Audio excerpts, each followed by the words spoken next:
ಗದಗ ಜಿಲ್ಲೆ ಪಾಪನಾಶಿಯ ಜ್ಞಾನ ಗಂಗೋತ್ರಿ ಇಂಟರ್ನ್ಯಾಷನಲ್ ಸ್ಕೂಲಿನ ಸಂಸ್ಥಾಪಕ ಅಧ್ಯಕ್ಷ ಐ.ಎಸ್. ಪೂಜಾರ್ ಅವರು ಸೋಮವಾರ ಲಕ್ಷ್ಮೇಶ್ವರ ತಾಲೂಕಿನ ಶಿಗ್ಲಿಗೆ ಭೇಟಿ ನೀಡಿ ಬಿಜೆಪಿಯ ಹಿರಿಯ ನಾಯಕರು ಹಾಗೂ ಯುವಕರನ್ನು ಭೇಟಿ ಮಾಡಿದರು.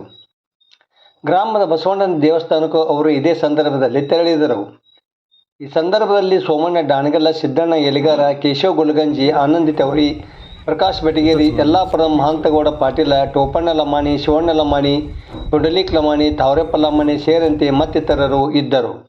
ವರದಿ ನಾಗರಾಜ ಅಣಗಿ, ಪ್ರಜಾಧ್ವನಿ, ಲಕ್ಷ್ಮೇಶ್ವರ.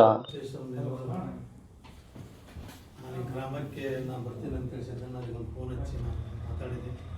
ನಮ್ಮ ವಿಜಯಣ್ಣನಿಗೂ ನಿಮ್ಮ ಊರಿಗೆ ನಾ ಬಂದು ಯುವಕರಿಗೆ ಒಟ್ಟು ನಮಗೆಲ್ಲರಿಗೂ ಭೇಟಿ ಆಗಬೇಕಂತ ನಾನು ಫೋನಿಸಿದಾಗ ನನಗೆ ಅದ್ದೂರಿ ಸ್ವಾಗತದಿಂದ ಎಲ್ಲ ಯುವಕರು ಈ ರೀತಿ ಸ್ವಾಗತ ಮಾಡೋದನ್ನು ನನಗೆ ಭಾಳ ಖುಷಿ ಇರ್ತೈತಿ.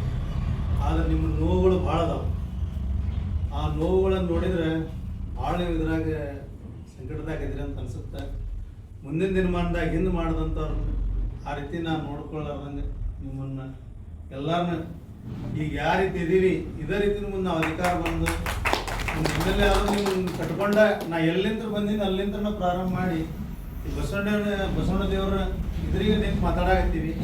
ನಾವು ಯಾವ ರೀತಿ ಇದ್ದೀವಿ ಇದೇ ರೀತಿನೂ ಮುಂದೆ ನಾವು ಫಸ್ಟಿಗೆ ಹೆಂಗೆ ಬಂದೀವಿ ಮುಂದೆ ಅಧಿಕಾರ ಬಂದಾಗ ಹಂಗೆ ಇರ್ತೀವಿ. ಅಧಿಕಾರ ಮುಗಿದ್ಮೇಲೆ ಹಂಗೆ ನಿಮ್ಮ ಜೋಡಿ ನಾನು ನಡ್ಕೊಂಡು ನಿಮ್ಮನ್ನೆಲ್ಲ ಕಟ್ಕೊಂಡು ಪ್ರಮಾಣವಾಗಿ ನಿಮ್ಮನ್ನೆಲ್ಲ ಯಾವುದೇ ರೀತಿಲಿಂದ ನೀವು ತೊಂದರೆ ಕೊಳ್ಳಾರ್ದಂಗೆ ಈಗ ಹಿಂದಾದ ನೋವುಗಳನ್ನು ಹಿಂದೆ ಸರಿಸಿ ನಾನು ಮುಂದೆ ನಿಮ್ಮನ್ನೆಲ್ಲ ಮುನ್ನುಗ್ಗಿಸಿ ನಿಮ್ಮನ್ನೆಲ್ಲ ನಿಮ್ಮ ಆಶೀರ್ವಾದ ತಗೊಂಡು ನಾನು ಮುಂದುವರಿತೀನಿ ಅಂತೇಳಿ ನಾನು ಬಂದು ಇವರೆಲ್ಲ ಗೌರವ ಕೊಟ್ಟಿದ್ದಕ್ಕೆ ನನಗೆ ಸನ್ಮಾನ ಮಾಡಿದ್ದಕ್ಕೆ ಎಲ್ಲ ಊರಿನ ಗುರು ಹಿರಿಯರು ಮತ್ತು ಯುವಕರಿಗೂ ಮತ್ತು ನಮ್ಮ ಪಕ್ಷದ ಎಲ್ಲ ಸಂಘಟಕರು ಮತ್ತು ಹಿಂದೂ ಪರ ಸಂಘಟನೆ ಎಲ್ಲರಿಗೂ ನನ್ನ ವಂದನೆಗಳು ಹೇಳಿ ನನ್ನ ಮಾತು.